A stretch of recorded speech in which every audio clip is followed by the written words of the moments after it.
నమస్తే, welcome to NSTV news. నేను Mounika. Bulletin ముందుగా హెడ్లైన్స్ చూద్దాం.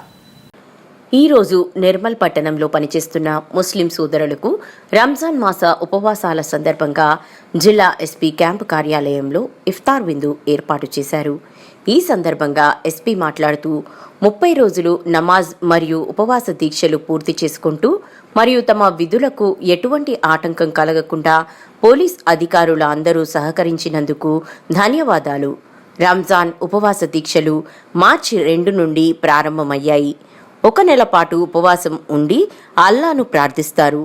రంజాన్ మాసంలో ముస్లిం సోదరులు ఎక్కువ సమయం ప్రార్థనలు చేస్తారు. సమానమే అనేసి ఫస్ట్ టైం క్యాంప్ ఆఫీస్లో మనం హోలీ చేసుకున్నాము, తర్వాత గణేష్ చేసుకున్నాము. మళ్ళీ ఈరోజు ఇఫ్తార్ విందు ఇక్కడ హోస్ట్ చేయడం అనేది చాలా సంతోషంగా ఉంది. సో ప్రతి ఒక్కరు శాంతియుతంగా ఈ పండుగ జరుపుకోవాలని కోరుకుంటున్నాను. అలాగే ముస్లింలందరికీ రంజాన్ శుభాకాంక్షలు తెలియజేస్తున్నాను. Thank you.